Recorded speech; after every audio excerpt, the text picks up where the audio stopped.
Hey guys, tonight we're going to talk about something difficult. We're going to journey back to a time when the very concept of sickness was woven together with fear, with faith, and with a profound, almost unimaginable misunderstanding of the human body. We're going to explore the world of the medieval leper. It's a story of incredible resilience in the face of absolute social and physical devastation, a testament to the sheer grit of the human spirit, when everything, even your own body, has seemingly turned against you. Before we begin our story, if you find some value or comfort in what I do here, I'd be so grateful if you'd consider liking the video and subscribing to the channel. It's a small thing, but it truly helps this little corner of the internet grow. And as always, I love to know where you're all listening from. It's a quiet comfort to me, imagining this story unfurling in different corners of the world, a shared moment of calm. So drop a comment and say hello if you feel up to it. Alright, now is the time to let the day fall away. Turn down the lights, pull the covers up just a little bit higher, and maybe find that perfect cool spot on your pillow. Let your breathing slow down. There's nothing else you need to do right now but rest and listen. Let's ease into the past together. Chapter 1. The Mark of Cain. Defining disease in the medieval mind. Before we can even begin to understand the life of a person afflicted with leprosy in the Middle Ages, we have to do something that feels almost impossible for our modern minds. We have to perform a kind of intellectual surgery on ourselves. We have to carefully, gently, remove everything we know about medicine, everything. Forget about germs, forget about viruses, bacteria, microbes. The very idea that the world was teeming with invisible life forms, that tiny, unseen creatures could wage war on our bodies, was not just unknown, it was unthinkable. It would have sounded like a madman's fantasy, a fever dream. The microscope, the tool that would unlock this hidden universe, was centuries away, so take that fundamental piece of knowledge, the germ theory of disease, and set it aside. In the world we're entering, it simply doesn't exist. Now, let's go a little deeper. Forget about genetics, forget about autoimmune disorders, hereditary conditions, or the complex dance of proteins and cell division. The notion that your body's own blueprint could contain a flaw, a predisposition to illness, was a concept from a distant future. Your ailments weren't a matter of biological lottery, they were a matter of something else entirely. So, what are we left with? If you can't blame a germ, and you can't blame your DNA, who, or what, do you blame when your body begins to betray you? What do you do when a strange numbness appears in your fingers, when patches of your skin lose their colour, or when sores appear that simply will not heal? You're standing in a void, a terrifying dark space of not knowing. And into that void, the medieval mind poured everything it had, a mixture of ancient Greek medicine, folk superstition, astrology, and overarching all of it, a profound and unshakable belief in the direct moment-to-moment intervention of God in human affairs. Sickness wasn't just a biological event, it was a narrative, it was a message, and leprosy, above all other afflictions, was seen as the most terrifying message of all. To the people of the Middle Ages, the body was not a discrete biological machine. It was a microcosm of the universe, a small-scale reflection of the cosmos, and more importantly, a direct reflection of the state of your soul. A healthy body was a sign of a soul in balance and in good standing with God. An unhealthy body, therefore, was a sign of an imbalance, a corruption that could stem from the earth beneath you, the stars above you, or the sin within you. Let's start with their version of official medicine. The ideas that a learned physician, probably a monk or someone trained in a very early university, would have held as absolute fact. These ideas were not new, they were ancient, inherited from the great minds of classical Greece, particularly Hippocrates, and a later Roman physician named Galen. For over 1,000 years, their writings were not just influential, they were dogma. To question Galen was like questioning gravity. The cornerstone of this entire medical system was the theory of the four humours. It's a strangely elegant idea in a way. The theory proposed that the human body was composed of four essential fluids, or humours, each corresponding to one of the four classical elements and possessing its own distinct qualities. There was blood, which was associated with the element of air. It was considered hot and moist. A person with a healthy abundance of blood was said to be sanguine, that is, cheerful, optimistic and sociable. Then there was yellow bile, associated with fire. It was hot and dry. An excess of yellow bile made a person choleric, fiery, ambitious, and quick to anger. Next was phlegm, linked to water. It was cold and moist. Too much phlegm resulted in a phlegmatic temperament, calm, thoughtful, and perhaps a bit sluggish. And finally, the most dreaded of them all, black bile, associated with the earth. It was cold and dry. An excess of black bile made a person melancholic, sad, introspective, and prone to depression. Health, according to this system, was a state of perfect balance among these four fluids. Every individual had their own unique natural equilibrium. Illness, therefore, was simply the result of this balance being thrown off. A fever, clearly an excess of a hot humour, like blood or yellow bile. A persistent cough with fluid, an overabundance of phlegm. The doctor's job was not to kill a pathogen, an enemy they didn't know existed, but to restore the patient's personal balance. How would they do that? Well, if you had too much of a humour, the logical thing to do was to get some of it out. This is the origin of bloodletting. If a doctor diagnosed you with an excess of blood, leeches would be applied, or a vein would be opened to drain the supposed surplus. If you had an excess of yellow bile, you might be given an emetic to induce vomiting, purging the hot substance from your system. Diet was also crucial. Foods were categorized by the same qualities: hot, cold, wet, dry. If you were suffering from a cold and wet ailment like a chest cold, too much phlegm, you'd be prescribed hot and dry foods, like roasted meats and peppers, to counteract the imbalance. It was a cosmic balancing act played out on your dinner plate. Now, how does leprosy fit into this elegant, if entirely incorrect, system? Leprosy, with its slow, creeping and degenerative nature, was seen as the ultimate victory of the most malevolent humour, black bile. It was considered a disease of profound melancholy, a corruption caused by an excess of cold, dry, earthy black bile. This corrupt humour was thought to thicken the blood, to clog the pathways of the body, to slowly, inexorably rot the flesh from within. It was a kind of living decay, a physical manifestation of the earth element reclaiming the body before its time. A physician examining a potential leper would look for signs of this humoral imbalance. Was the person's temperament naturally melancholic? Did their skin have a leaden or earthy colour? Were they sluggish and sad? These were not just personality traits. They were diagnostic clues pointing to a body saturated with corrupting black bile. The proposed treatments would follow this logic. They might involve diets of hot and moist foods to counteract the cold, dry nature of the disease. They might involve herbal remedies thought to thin the blood and purge the black bile. Of course, none of this worked. The patient's condition would only worsen, which, in the medieval mind, wasn't proof that the theory was wrong, but proof that the imbalance was just too severe, too deeply rooted to be corrected by mere mortal medicine. But the humours were only one part of the diagnostic puzzle. The body was not an isolated system. It was porous, deeply influenced by the world around it. This brings us to the second major medical theory of the age, miasma. The word miasma comes from the Greek for pollution, and the theory was simple, intuitive, and terrifying. It proposed that disease was carried on the air, specifically in foul smells, poisonous mists, and noxious vapours rising from decaying organic matter. If you've ever wrinkled your nose at the smell of garbage or sour milk, you have felt the primal instinct that gave birth to miasma theory. It just feels right that things that smell bad are bad for you. Now, imagine a medieval city. Forget about sanitized images from fantasy movies. Think with your nose. There is no sewer system, no regular garbage collection. Household waste, butcher's scraps, animal and human excrement are thrown into the streets. The rivers that run through the towns are open sewers. The air is thick with the stench of tanneries, of unwashed bodies crammed into small houses, of smoke from countless wood fires, and of the ever-present smell of rot and decay. To the medieval person, this wasn't just unpleasant, it was a direct and constant threat. That foul air, the miasma, was believed to be a physical substance that could be inhaled and penetrate the body, disrupting the delicate balance of the humours and causing disease.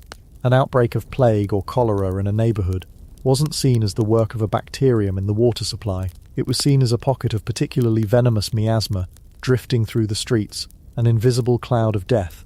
Leprosy, too, was often linked to miasma. It was thought that breathing in certain types of corrupt air, perhaps air rising from stagnant swamps or foul, unventilated spaces, could plant the seeds of the disease in a person's body. Some medical texts theorized that the disease could be caused by eating certain foods, particularly those that were themselves considered corrupt or prone to putrefaction. There was also a strong belief that leprosy could be caused by consuming the meat of diseased animals, or by drinking contaminated water, not because of microbes, but because the poison or venom of the corruption would be ingested. People carried pouches of sweet-smelling herbs like lavender and rosemary, holding them to their noses when passing through a particularly stinky part of town. This wasn't just for pleasantness, it was a form of personal protective equipment. The fragrant air, they believed, could form a shield against the dangerous miasmas. During the Black Death, plague doctors famously wore masks with long beaks stuffed with these aromatic herbs for this very reason. It was a desperate attempt to fight an enemy they could smell but could not see. So we have an internal source of disease, the humours, and an external, environmental source, miasma. But there was another, even greater external force that was believed to dictate health and destiny, the heavens themselves. Astrology was not a fringe belief or a fun distraction you read in the back of a magazine. It was a serious, complex and respected science, considered an essential part of medicine. A learned physician would be as skilled at casting a patient's astrological chart as they would be at examining their urine. Another key diagnostic tool. The belief was that the planets and stars exerted a powerful influence on the world, on the elements, on the humours, and therefore on human health. Each planet was associated with certain qualities. Mars was hot and dry, associated with war and fevers. The moon was cool and moist, associated with phlegm and madness. The word lunacy comes from luna, the moon. And then there was Saturn, cold, distant, slow-moving Saturn. It was the planet of limitation, of melancholy, of old age, and of chronic, wasting diseases. It was strongly associated with the humour of black bile. An astrologer-physician would believe that a person born when Saturn was in a particularly powerful or malevolent position in the sky was predisposed from birth to suffer from Saturnine diseases, and the ultimate Saturnine disease, the very embodiment of its cold, dry, melancholic and destructive influence, was leprosy. Imagine going to a doctor today and being told that your chronic illness is because you were born when Saturn was in the house of Capricorn.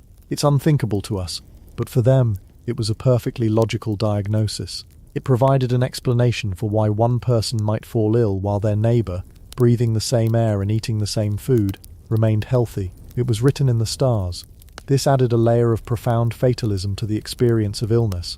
If your sickness was decreed by the cosmos at the moment of your birth, what hope did you really have? How could you fight the will of the planets? This fusion of humoral theory, miasma and astrology created a medical framework that was complex, internally consistent, and yet utterly, tragically wrong about the true cause of disease. It gave people a sense of understanding, a set of rules for a world that otherwise seemed random and cruel. But it was a fragile understanding, and for most people, it was not the most important one.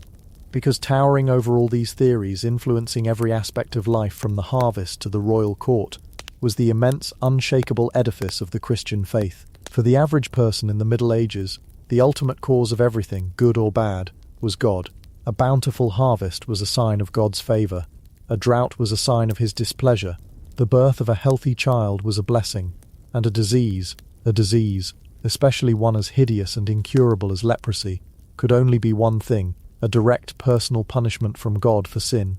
This is the part of the medieval mind that is perhaps hardest for us to truly inhabit. For us, sickness is a biological misfortune. For them, it was a moral verdict. The leper was not just unlucky, they were guilty. Their physical suffering was merely an outward manifestation of a deep, spiritual corruption. Their rotting flesh mirrored their rotting soul. This idea didn't come from nowhere. It was deeply rooted in the most sacred text of their world, the Bible. The Old Testament, particularly the book of Leviticus, contains detailed instructions for priests on how to identify and deal with leprosy. The Hebrew word used, sara'ath, was a broad term for a variety of skin ailments, but it was treated not as a medical condition, but as a state of ritual impurity. A person identified as a leper by the priests was to be cast out of the community. Leviticus 13:45-46 is brutally clear. Anyone with such a defiling disease must wear torn clothes, let their hair be unkempt, cover the lower part of their face and cry out, "Unclean, unclean." As long as they have the disease, they remain unclean. They must live alone. They must live outside the camp. This passage echoed down through the centuries, forming the blueprint for the social treatment of lepers in medieval Europe. They were, by divine law, the unclean outcasts. The Bible provided specific examples that reinforced the link between leprosy and sin. When Miriam, the sister of Moses, speaks out against him, God's anger is kindled, and she is struck with leprosy, her skin turning as white as snow. Only Moses' prayer saves her. The message was unambiguous. Challenge God's chosen authority, and you will be visibly marked for your transgression. Another story tells of Gehazi, the servant of the prophet Elisha, who greedily takes payment from a man Elisha had miraculously cured of leprosy. As punishment, Elisha curses him, and the man's leprosy is transferred to Gehazi and his descendants forever. The sin was greed, and the punishment was the most feared disease of the age. With these stories as the bedrock of their worldview, medieval theologians and preachers fleshed out a detailed moral pathology for the disease. They assigned specific sins as the primary causes of leprosy. Chief among them was lust. In a society that was deeply anxious about sexuality and preached clerical celibacy and marital fidelity as paramount virtues, any perceived transgression was a major sin. Leprosy, which could cause facial disfigurement, the collapse of the nose, and the resorption of fingers and toes, was seen as a horrifyingly poetic justice. It was believed that the disease destroyed the very features that inspired lust, making the sinner a grotesque parody of their former self. The face that had tempted or been tempted was rendered monstrous, a walking sermon against carnal desire. Another sin commonly associated with leprosy was pride. Pride was considered the original sin, the sin of Lucifer, the root of all other evils. What better way for God to humble a proud and arrogant soul than to inflict upon them the most humbling disease imaginable, to take a person of high status, of wealth or beauty, and reduce them to a shambling outcast dependent on the charity of others, was seen as a powerful divine lesson in humility. Heresy and blasphemy were also on the list. An unclean soul, one that harboured doubts about the church or spoke against God, would naturally manifest its corruption on the body. The disease was like a truth serum for the soul, revealing the hidden impurity within for all the world to see. In a time of religious uniformity, where the church's authority was absolute, this was a powerful tool of social control. The fear of leprosy was not just a fear of getting sick, it was a fear of being publicly branded a sinner, a heretic, an enemy of God. This theological framework transformed the sick person into a symbol. They were no longer just John the baker or Mary the weaver who had fallen ill. They were the leper, an archetype, a living embodiment of sin. Their personal identity was erased and replaced by a terrifying spiritual label. Now, we must confront the most heartbreaking part of this entire story. We have built up this terrifying construct, a disease caused by an imbalance of black bile, triggered by foul air or a bad horoscope, but fundamentally a divine punishment for the sins of lust, pride, or heresy. The diagnosis was a sentence not just to a slow, painful death, but to social and spiritual damnation. The tragedy is that, in a vast number of cases, the diagnosis was wrong. The bacterium that actually causes leprosy, Mycobacterium leprae, is a slow-growing organism. The disease progresses over years, even decades. Its early symptoms can be subtle and ambiguous. A few numb patches on the skin, a persistent rash, but the medieval world had no concept of bacteria and no definitive diagnostic test. So who made the diagnosis? It usually wasn't a trained physician. Physicians were expensive and mostly served the wealthy in the cities. For the vast majority of people living in villages and towns, the authority who would examine a suspicious skin condition was the local priest. This priest was not a medical expert. His primary textbook was not a medical manual, but the Bible. His guide was the vague and ancient descriptions of skin ailments from the book of Leviticus. Think about the sheer number of dermatological conditions that exist. Psoriasis, a chronic autoimmune disease, can cause red, scaly patches on the skin. Severe eczema can cause weeping sores and thickened skin. Scrofula, a form of tuberculosis that affects the lymph nodes in the neck, can cause large, persistent ulcers. Pellagra, a vitamin deficiency disease, can cause severe dermatitis. Even advanced syphilis, which arrived in Europe at the tail end of the Middle Ages, produces skin lesions that could be easily confused with leprosy. Imagine you are a medieval peasant. You've developed a persistent, scaly rash on your arms and back. It's itchy and unsightly. Your neighbours start to whisper. You are brought before the village priest. He is a man of God, but he has no medical training. He looks at your skin. He sees scales. He sees inflammation. He consults his memory of the Holy Scriptures, which describe leprous sores as a swelling, a rash, or a shiny spot. He sees that your condition is not healing. He is under immense pressure from the community to protect them from what they fear most. Fearing God's wrath himself if he allows an unclean person to remain among the flock, he makes his judgment. He declares you a leper. In that single moment, your life is over. It doesn't matter that you don't actually have Hansen's disease. It doesn't matter that your condition isn't contagious. The social construct of leprosy was so powerful that the declaration was the reality. You are now, for all intents and purposes, a leper. The social consequences, which we will explore later, were immediate and brutal. You were dead to the world. This tragic misdiagnosis was not a rare occurrence. Modern studies of medieval cemeteries, where lepers were often buried separately, have used paleopathology to analyze the bones for the distinctive skeletal changes caused by Hansen's disease. The results are startling. A significant percentage of the skeletons found in these leper cemeteries show no evidence of leprosy at all. These were the victims of psoriasis, of other infections, of conditions that today would be managed with a simple cream or a course of antibiotics. They were sentenced to a life of unimaginable hardship and isolation because of a rash, interpreted through a lens of fear and faith. So what did it mean to be sick in this world? It meant you were a puzzle to be solved with a broken set of tools. Your body was a battlefield for warring humours, a vessel susceptible to poisonous air, a tiny cog in a vast cosmic machine whose gears were set at your birth. But above all, your flesh was a parchment on which God himself wrote his judgments. A simple fever could be a warning, a lingering cough, a sign of displeasure, and a change in the texture and colour of your skin could be a divine proclamation, a mark of Cain that labelled you a sinner and cast you out from the world of men.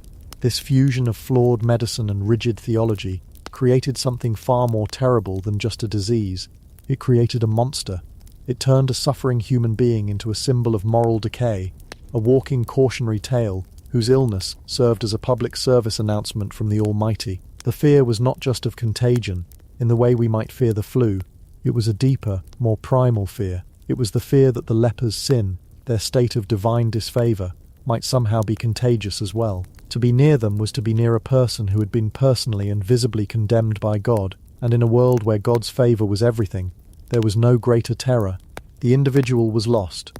Their history, their personality, their relationships, all were swallowed by the diagnosis. They ceased to be a farmer, a mother, a son. They became a single, horrifying noun, leper, and it was this definition, born of ignorance and fear, that would shape every agonizing moment of the rest of their lives.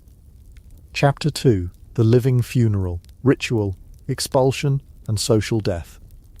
So, how does a person officially stop being a person? How do you transition from being John the Baker or Eleanor the Weaver into that single terrifying noun? It wasn't an overnight process, and it certainly wasn't a medical one, not in any sense we would recognize. It was a slow, formal, and public unraveling of a life, a piece of bureaucratic theological theatre with the most devastating of consequences.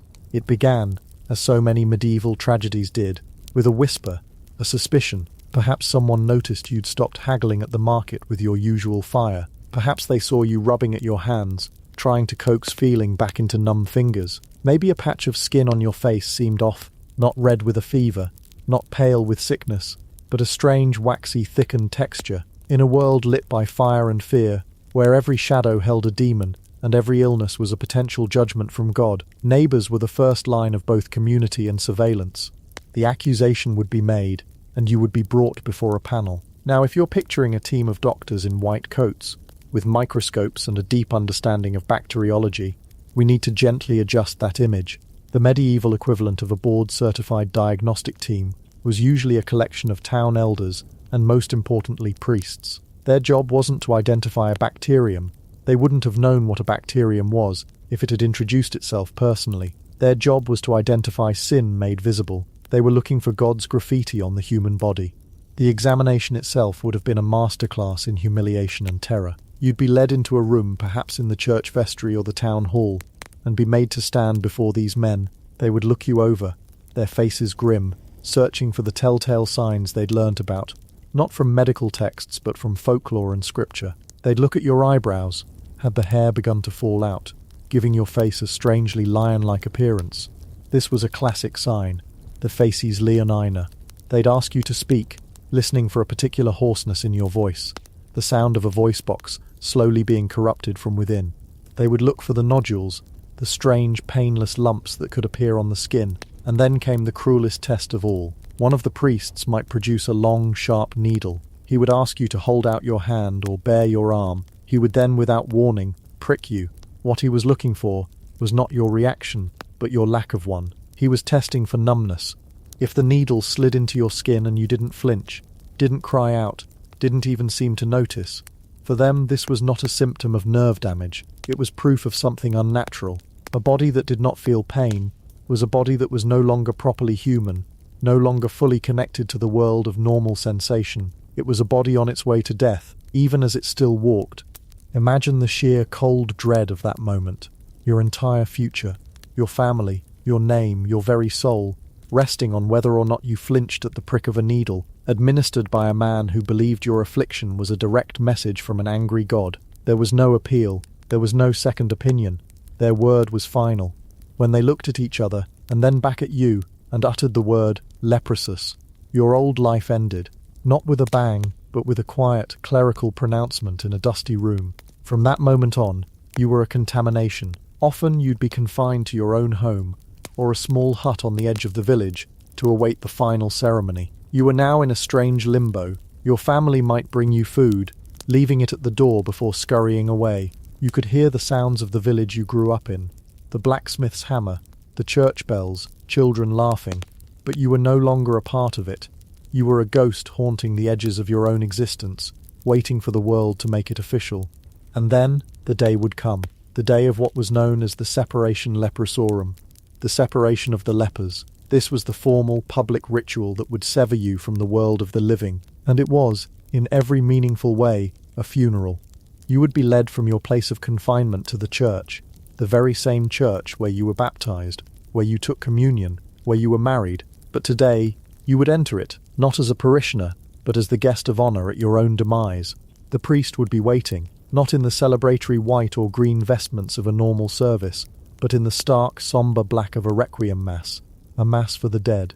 The ceremony would begin. The liturgy spoken over you would be the same as that spoken over a corpse in a coffin. You would kneel there, alive, breathing the incense-heavy air, hearing the familiar Latin chants for the repose of a departed soul. Your soul. The psychological weight of this is almost impossible for us to comprehend. It's one thing to contemplate your own mortality. It's another thing entirely to have it performed for you, with you as the star witness.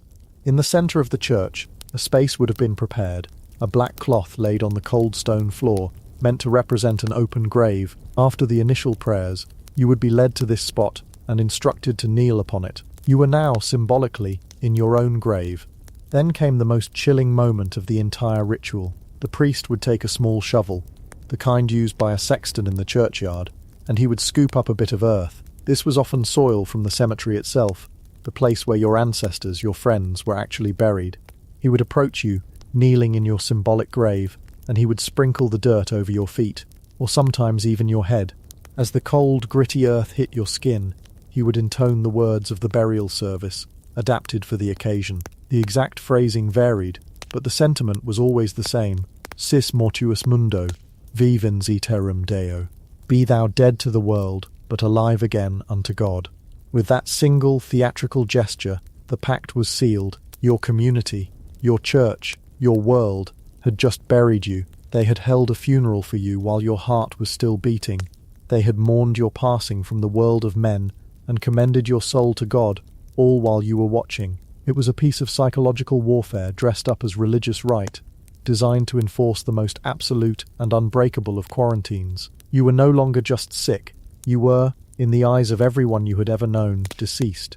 But the ceremony wasn't over. A funeral is one thing. This was also an eviction. Once you were symbolically buried, you were then resurrected into your new, profoundly limited life. The priest would then stand before you and read a long, horrifying list of prohibitions. This was the fine print on the contract of your social death. Each rule was another brick in the wall being built between you and everything you had ever loved. First, the spiritual prohibitions. Thou shalt not enter a church, nor a monastery, nor any place of public assembly. The very institution that had just declared you dead to the world now barred its doors to you. You could often listen to the service through a special, small window set low in the church wall, known as a leper's squint, but you could never again stand among your neighbours in prayer. Then came the practical. the rules that would dismantle your ability to function as an adult. Thou shalt not enter a mill to grind thy corn, nor a public bakehouse to bake thy bread. Your ability to prepare your own food was gone. Thou shalt not enter a tavern or a market. Your ability to participate in commerce, to buy or sell, to share a drink with a friend was gone. The rules then moved to the elemental, the things we take for granted. Thou shalt not wash thy hands nor any of thy belongings in any spring or stream of common water. You were now seen as a physical pollutant. Your very presence was a poison to the shared resources of the community. You couldn't even wash your clothes in the same river as everyone else. And then came the most profoundly isolating rules of all, the ones designed to sever every last human connection. Thou shalt not touch anything you wish to buy, but point to it from a distance with thy rod or staff. Simple transactions became a pantomime of otherness. You couldn't pick up an apple to see if it was ripe. You were an untouchable. Thou shalt not speak to any person unless you are downwind of them, so that your breath may not infect them. Think about that. You had to be conscious of the direction of the breeze before you could even answer a question. Your very exhalation was considered a miasma, a poisonous cloud. Thou shalt not walk upon any narrow path, lest a healthy person be forced to come near thee. You had to cede the right of way, always. You were expected to melt into the background, to dive into the bushes if necessary, to ensure that no healthy person was ever inconvenienced or frightened by your proximity. Your physical space in the world was no longer your own. And of course, the most brutal of all, thou shalt never touch any person, most especially not a child. This was the final nail in the coffin of your old life. No handshake, no embrace from a spouse or a parent, no ability to comfort your own child with a touch.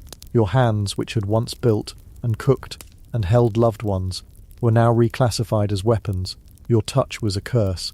To enforce this, you were given a new uniform, a new identity kit. You would be given a specific garment to wear, often a drab grey or black hooded cloak that marked you instantly. This was your uniform of otherness, a walking billboard announcing your condition to the world, so that people could avoid you from a distance. You ceased to have a personal style. You now wore the brand of your disease. And finally, you were given the tool that would become the soundtrack to your lonely existence, a bell or a wooden clapper. You were required to use this constantly as you walked, to announce your approach. Clack, clack, clack. It was a warning system, a sonar of social exclusion. That sound would precede you everywhere you went. It meant that people would have time to pull their children inside, to cross the street, to turn their faces away, long before they even saw you. You were forced to be the herald of your own rejection. After this litany of prohibitions was read, after you were stripped of every right and every connection, the ceremony would conclude. The priest would lead you to the door of the church. He would give you your new leper's kit, the cloak, the clapper, perhaps a begging bowl and a staff. And then he would lead you out of the church, through the town, to the gates of the wall that enclosed your entire world. Imagine that final walk, the faces of the people you knew, the people you grew up with, watching you from their doorways, some with pity, some with fear, some with a grim satisfaction that a source of potential danger was being removed. You would walk past your own house, your own workshop, one last time. At the town gate, the priest would stop. He would give you a final blessing, a final commendation to God's mercy, and then he would turn and walk back into the town. The guards would push the heavy wooden gates shut behind him. The bar would fall into place with a solid final thud, and there you would be, standing alone, outside the walls of everything you'd ever known. The sounds of your community, your life, would be muffled, distant, already fading. You were alive, you were breathing, but your life, as you knew it, was officially over. You were a ghost, cast out of your own story, holding a wooden clapper in your hand, and your first terrifying task was to figure out how to survive until sunrise. Chapter 3. The Lazar House. A world apart. The sun does rise, it always does, and that first sunrise, after the gate is shut, is perhaps the coldest of your life. The light doesn't bring warmth, only clarity. It illuminates your isolation, throws your new, lonely shadow long against a world that no longer wants you. You survived the night, a small, hollow victory. But the question that screamed in the darkness now asks itself in the quiet light of dawn. What now? Where do you go?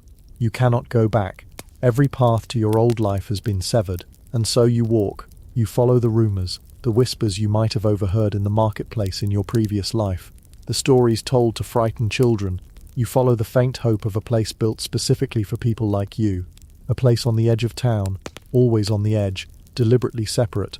A final destination. The Leper Hospital. The Leprosarium. Or, as it was more commonly, and perhaps more honestly, known, the Lazar House. From a distance, it might not look so bad. Depending on the wealth of its patron, it might even look formidable, a collection of stone and timber buildings, perhaps with its own small chapel steeple, pointing a stony finger to the sky.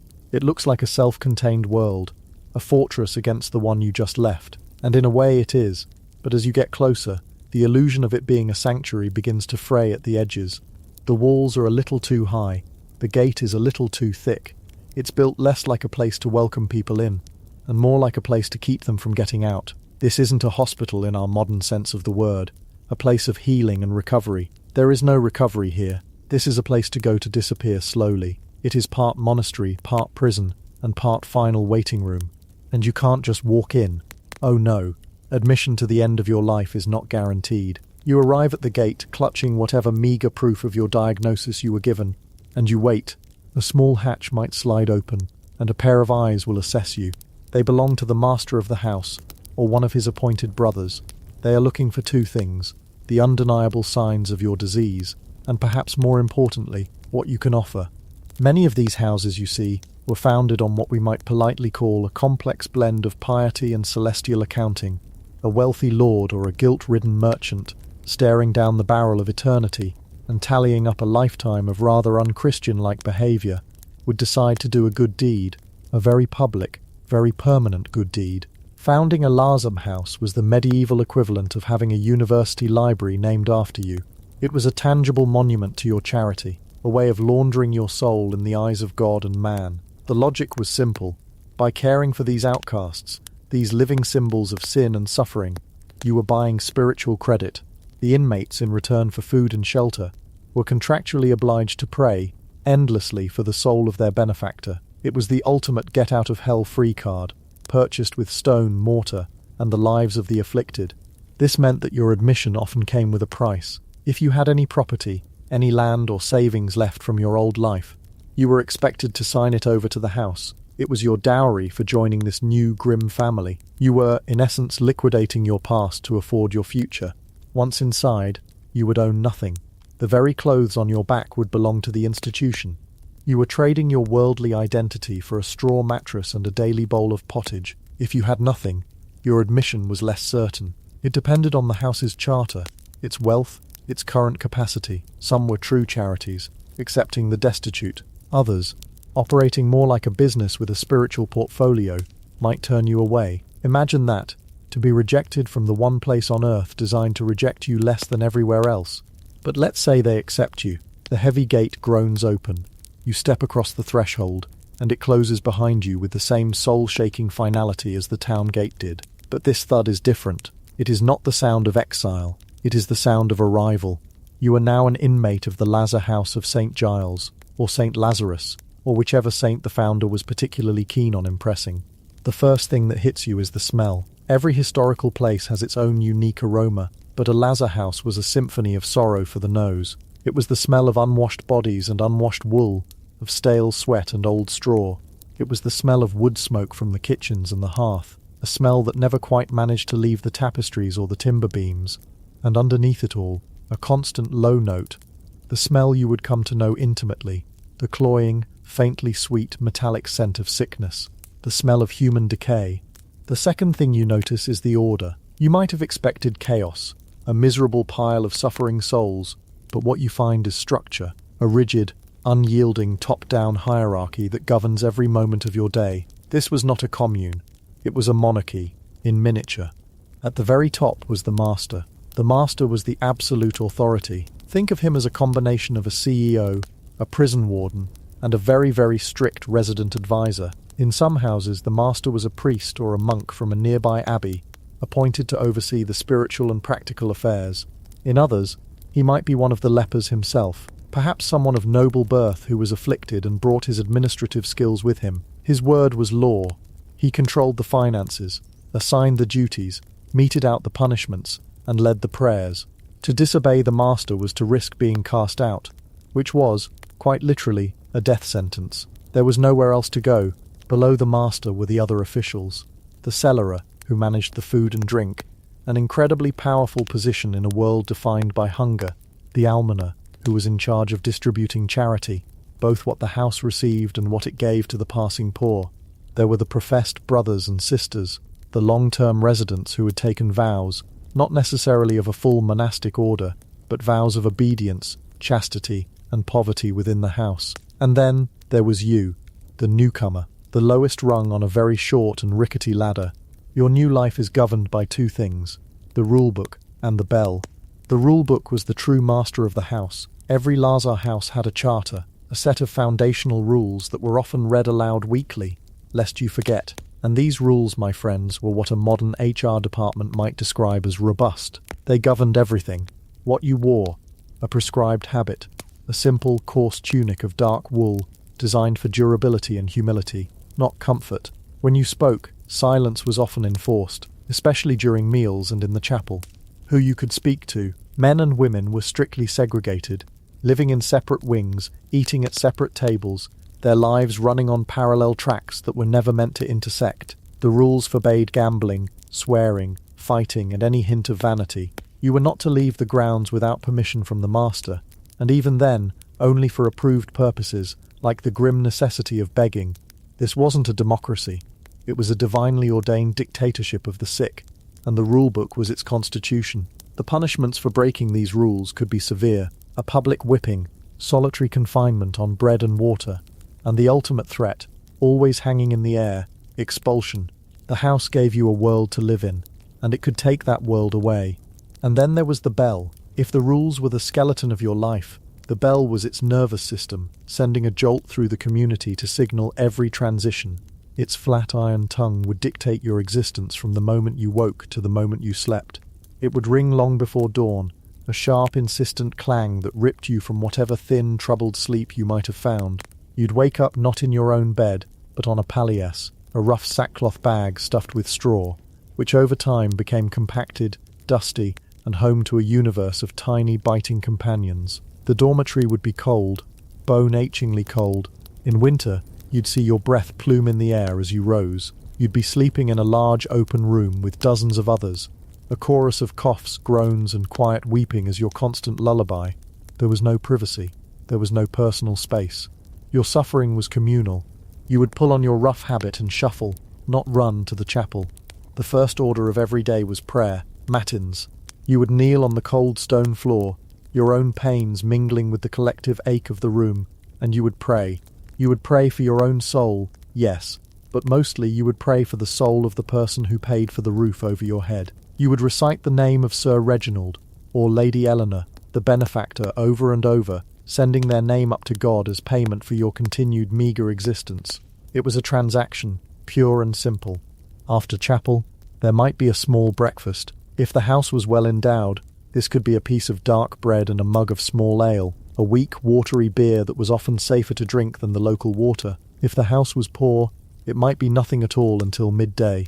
Your stomach would rumble, a familiar complaint in a life now defined by them. Then work. You were not here to be idle. Idleness was the devil's workshop, and the master was determined to keep the devil unemployed. Your tasks would be assigned based on your physical ability. The disease of leprosy, or Hansen's disease as we now know it, is a progressive one. In the early stages, you might be strong enough for hard labour.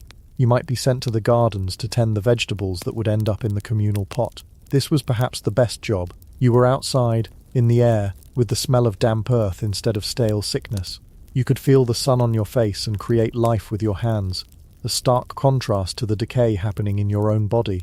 Others might work in the kitchens, the brewhouse, or the laundry, a truly Herculean task in a world without soap as we know it, trying to wash the filth from clothes with harsh lie and brute force.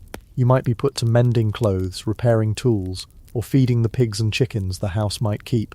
The goal was for the Lazar house to be as self-sufficient as possible. It was an island, and everyone had to help keep it afloat.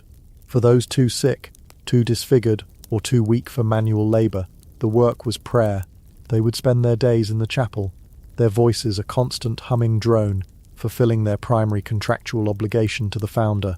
Their entire purpose was reduced to being living, breathing prayer machines for someone else's salvation. The main meal of the day would come at midday, announced again by that insistent bell. You would file into the refectory, the dining hall, in silence. You would sit on long wooden benches at long wooden tables. The master would sit at a raised table at the head of the room, overlooking his flock. A passage from the Bible would be read. And then, the food.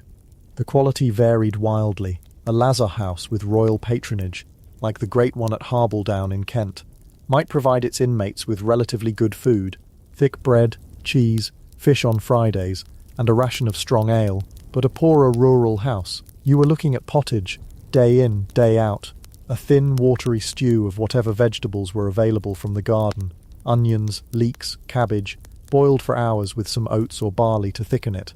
If you were lucky, there might be a bit of salted pork boiled in for flavour. You'd eat it from a wooden bowl with a wooden spoon, the silence of the hall broken only by the sound of scraping and slurping. It was sustenance, not pleasure. It was fuel to get you through another day of work and prayer. After the midday meal, the afternoon would bring more work, more prayer, and for some, the most dreaded and necessary task of all, begging. The Lazar house could not survive on its endowments alone. It needed a constant infusion of charity from the outside world, and so the healthier inmates would be formed into begging parties. You would be given your uniform of the damned, your clapper, a wooden noisemaker, 2 or 3 flat pieces of wood on a hinge. Its hollow, clacking sound was your new voice. It was a warning. Unclean, unclean, make way. You would walk in a small, solemn procession to a designated spot, a crossroads, a market gate, a bridge, a place where you were allowed to be seen but not to mix. The rules were strict. You could not touch anyone. You could not handle money directly. People would place their alms, a coin, a piece of bread, some scraps of food, into a small cup at the end of a long pole that you would extend towards them. You were a spectacle of piety for the townsfolk. Giving to you was another small deposit in their own heavenly bank account. They could feel virtuous, charitable, and most of all, grateful that they were not you. They would look at your disfigured face, your bandaged hands, and feel a jolt of pity and fear, a combination that always opens the purse strings, and you would stand there enduring their stares, their whispers, their disgust, because the survival of your entire community depended on it. You were the public face of the institution, a professional sufferer. As evening approached, the bell would ring again, vespers, back to the chapel for another round of prayers, then perhaps a simple supper, often just the leftovers from midday, or more bread and ale. As dusk settled, the final prayers of the day, compline, would be said. The day was bookended with God, a constant reminder of the spiritual framework that held this strange world together. And then the final, most ominous sound of the day, the locking of the gate. The master or his deputy would slide the great iron bolt home. You were sealed in for the night. The world outside, with its taverns and families and warm hearths, was cut off completely. Your world was now just these few acres of land, these cold stone walls. Life inside this bubble was a strange mix of profound solidarity and petty conflict. You were all, quite literally, in the same decaying boat. No one understood your plight better than the person sleeping on the straw next to you. This shared suffering created powerful bonds. Friendships were forged. Small kindnesses, an extra piece of bread shared, a bandage rewrapped by a steadier hand, a quiet word of comfort in the dark became acts of profound love in a world that had shown you none. You might have lost your family, but here you found a new one. A family defined by a shared sentence. But it wasn't all quiet camaraderie. Cram dozens, sometimes hundreds of sick, scared and hurting people into a confined space with no hope of leaving, and tensions are bound to simmer. The lack of privacy would be maddening. The same faces day after day, the same complaints, the same smells. Arguments would erupt over a stolen crust of bread, a perceived slight, a snore that was too loud in the night. Resentments would fester. Who was sicker? Who was getting slightly better treatment from the master? Who wasn't pulling their weight in the garden? And there was a hierarchy among the sick too. Someone who came from a noble family and brought a great deal of wealth into the house might be afforded a private room, better food, a position of authority. They were still a leper, but they were a rich leper, and in the medieval world that distinction mattered, even at the gates of death. This could create a bitter class system within a society of outcasts.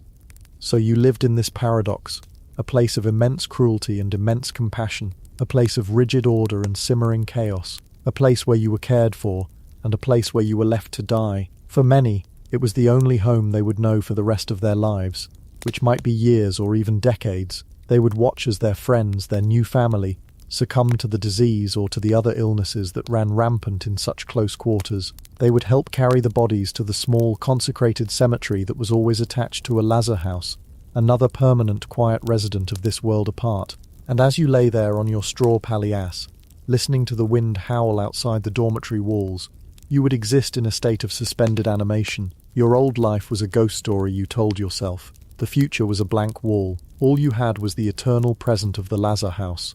The cold stone, the scratchy wool, the drone of prayer, the taste of watery pottage, the clack of the warning bell. You were no longer part of the great sweep of history outside the walls. You were now living in a footnote, a small, self-contained and deeply sad world, waiting for the iron tongue of the bell to wake you up and tell you to do it all over again. Chapter 4. The Economics of Affliction. Survival on the Margins. Your old life was a ghost story you told yourself. The future was a blank wall.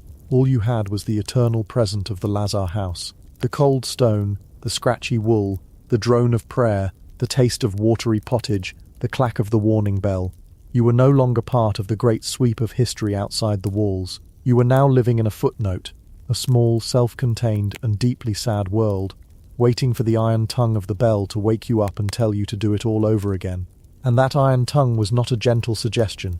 It was a summons, a command, because even in this suspended animation of a life, this waiting room for the next world, there were practicalities. The watery pottage, for instance. It might keep the soul loosely tethered to the body, but it didn't fill the gnawing emptiness in your belly. The firewood that sputtered in the hearth wasn't free. The coarse woolen blankets that offered a debatable level of warmth eventually wore thin. The Lazar house itself, a place built on charity, was in a constant quiet struggle against insolvency. It ran on prayer, yes, but it also ran on coin.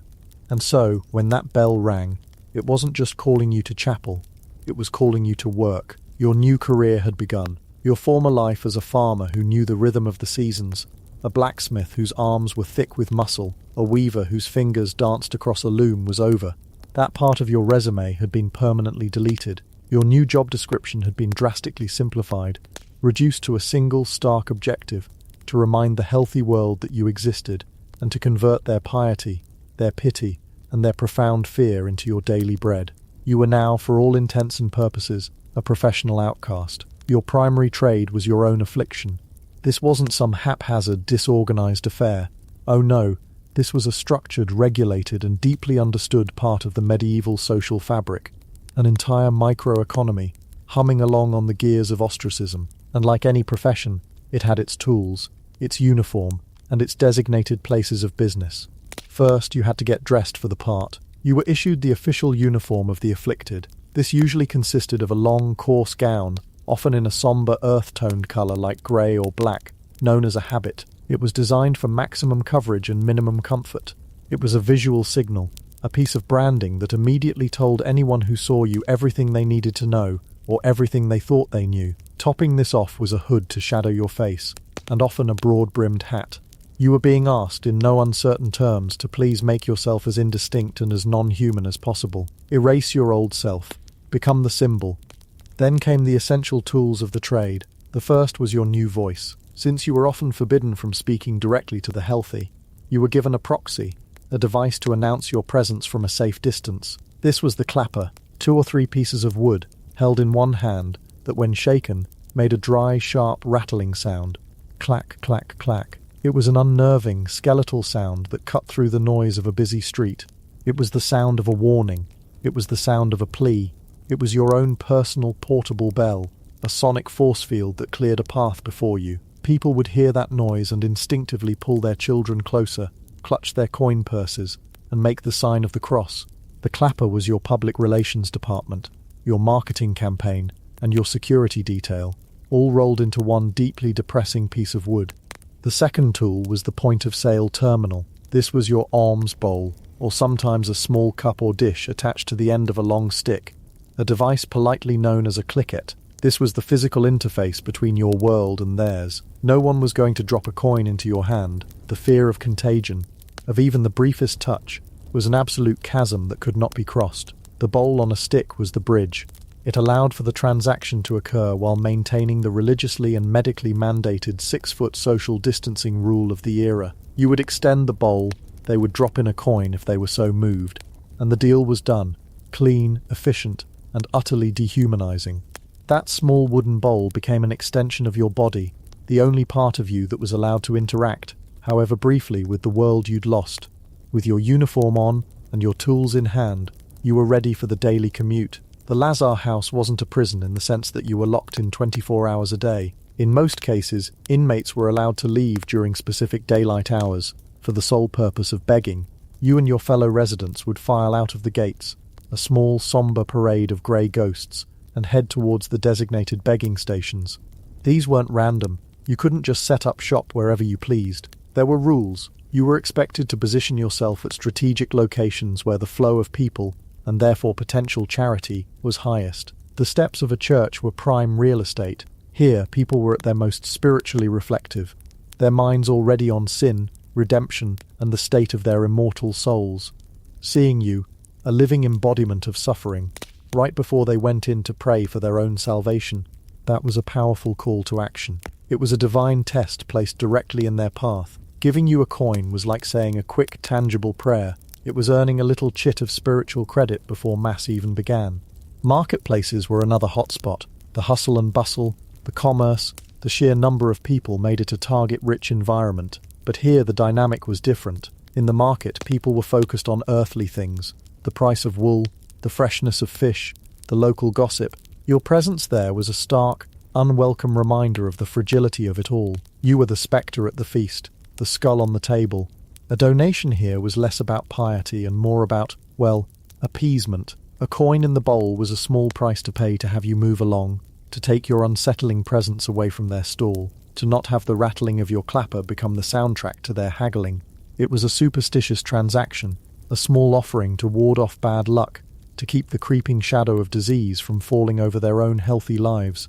Crossroads, bridges, and town gates were also sanctioned locations. Anywhere people had to slow down, anywhere they were forced to pause for a moment, was an opportunity. You learnt to read the rhythm of the town, to understand the flow of its lifeblood.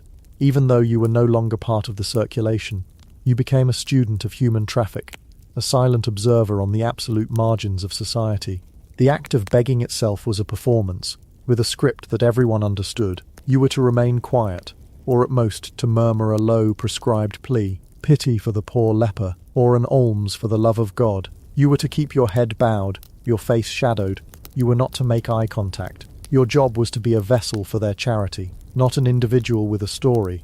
You were a living memento mori, a walking reminder of death and decay. The more pitiful, the more wretched you appeared, the more effectively you were doing your job. Now, let's step into the shoes of the person walking by. Why would they give? This is the heart of this strange economy. The motivations were a complex, tangled mess of genuine Christian belief and pure, unadulterated terror. On the one hand, you had the powerful doctrine of caritas, or Christian charity. The church taught that the poor and the sick were Christ in disguise. Tending to them, giving them alms, was a direct service to God.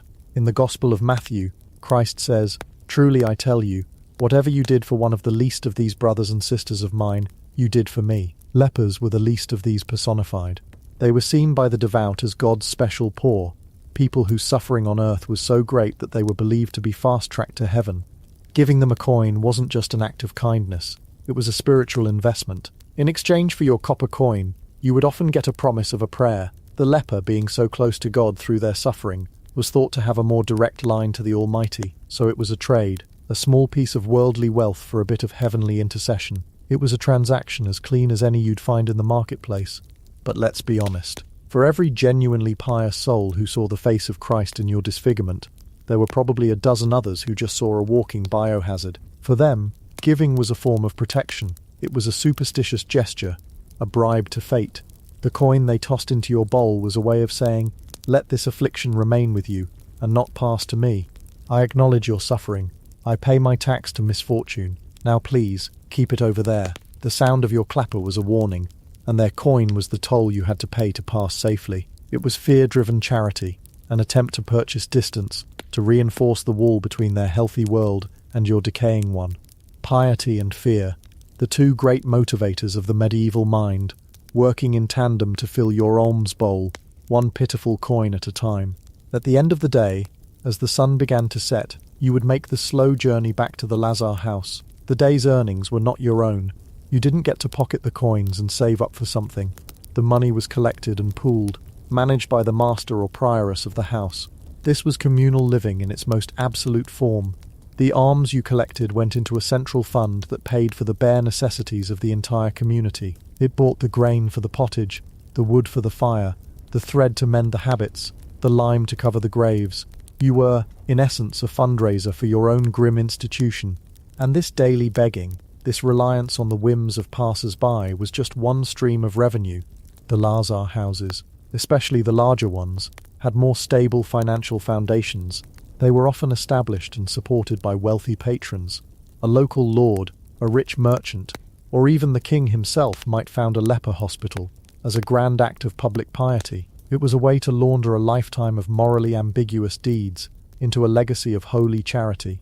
They would endow the house with a grant of land, a farm, a mill, a forest, and the revenues from that land would provide a steady income for the hospital's upkeep. It was the medieval equivalent of setting up a charitable foundation, a perpetual investment in the salvation of your own soul. Your continued, miserable existence was, in a very real sense, the dividend paid out on their spiritual portfolio. But even with these endowments, life was precarious. A bad harvest on the foundation's land, a shift in political favour, and the Lazar house's budget could be thrown into chaos. So the daily begging was never just a supplement. It was often the critical cash flow that kept the lights on, so to speak. Now was begging the only form of labour permitted? Not entirely. While you were barred from the general economy, there were tasks you could perform within the self-contained world of the Lazar house. The most common of these was gardening. Most leper hospitals had their own plot of land, a kitchen garden and an orchard, enclosed within the walls. Here, those who were still physically able could work. They could turn the soil, plant seeds, pull weeds, and harvest vegetables. This work was more than just a way to supplement the food supply. It was a connection to a life that made sense. The feel of cool, damp earth in your hands, the simple, honest ache in your back after a day of digging, the quiet satisfaction of watching a row of cabbages grow. It was a tangible link to the person you used to be. The world of farming and seasons followed logical rules. It was a world you could understand, unlike the arbitrary cruelty of your disease. The garden was a small sanctuary of sanity, a place where you could be a producer again, not just a supplicant. You could cultivate life, even as your own body was slowly falling apart. Beyond the garden, there might be other simple tasks, tending to the house's livestock if they had any, a few chickens, perhaps a pig or a cow, weaving rough cloth for blankets or shrouds, mending tools, anything that could be done within the compound, for the benefit of the compound, was generally permitted. And then there was the grimmest labour of all, when one of your fellow residents finally succumbed to the disease, or to one of the many infections that preyed on their weakened bodies. There was no town undertaker to call. The burial was your responsibility. You would be the one to wash and wrap the body. You would be the one to carry it to the small, consecrated cemetery that was always attached to a Lazar house. And you, with your own hands, would be the one to dig the grave.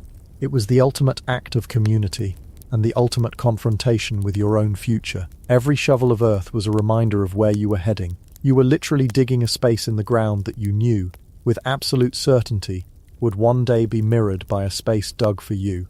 This work, performed in silence and sorrow, was perhaps the most essential economic activity of all, managing the final, inevitable output of the institution. So you see, your life was now governed by a strange parallel economy, an economy of pity, of fear, of communal survival. You were no longer measured by the quality of your craft or the yield of your fields. Your value, your economic output, was now calculated in the clink of a coin dropped from a safe distance into a wooden bowl. Your existence was a service, the service of being a living warning, a spiritual test, a repository for the charity, and the terror of the world outside your walls. As evening fell and the Lazar house gates closed, the day's work was done. The small collection of coins was counted. The vegetables from the garden were added to the pot for the evening meal. You would eat, you would pray, and you would lie down on your straw pallet, and you would listen. Listen to the wind whistling through the cracks in the stone. Listen to the quiet coughing and murmuring of your fellow inmates in the dark. And you would wait for the morning, for the cold light, for the iron tongue of the bell to wake you up and tell you to do it all over again. Chapter 5. The Great Conspiracy. When fear becomes persecution. And for a long time, that's exactly what happened. The bell rang, the sun rose, the sun set. The routine of survival, of managed decline, became a kind of liturgy in itself, a rhythm measured in coughs and prayers, in the scraping of a wooden bowl and the shuffling of bandaged feet. You would wait for the morning, for the cold light, for the iron tongue of the bell to wake you up and tell you to do it all over again. The world outside the leprosarium walls, with its politics and its passions, might as well have been on another planet. The concerns of kings and merchants were distant, abstract things, like stories of lands across the sea. The only king that mattered was the slow, creeping monarch of your own illness. The only commerce that mattered was the daily negotiation with pain. Until one day, the routine was broken. It was broken not by the arrival of a new soul seeking shelter, or a visiting friar with a blessing and a bag of hardened bread. It was broken by a story, a whisper that travelled faster than any royal messenger, more infectious than any disease. It began in the south, in the sun-baked lands of Aquitaine, in the spring of 1321. It began, as these things so often do, with a flicker of paranoia in the corner of someone's eye, a well that tasted strange, a cow that sickened and died, a child that took ill with a fever. In our modern world, we would look for bacteria, for a chemical contaminant, for a virus. We have a whole language, a whole science for invisible threats. But in the 14th century, the invisible world was the province of God, the devil, and human malice. And when things went wrong, when the predictable order of life was disrupted, the first suspect was always malice, poison. It was the great fear of the age, a secret, cowardly weapon that could bypass a castle's walls and strike down a king at his own table. Poisoning a well was not just a crime, it was a kind of blasphemy. It was an attack on the very source of life for an entire community. It was the medieval equivalent of a dirty bomb, a bioterror threat that turned the most basic necessity, water, into an agent of death. So, when people started getting sick, the question wasn't what was in the water, but who had put it there, and the story that began to form, the story that scurried like a rat from one village to the next, was a masterpiece of fear-mongering.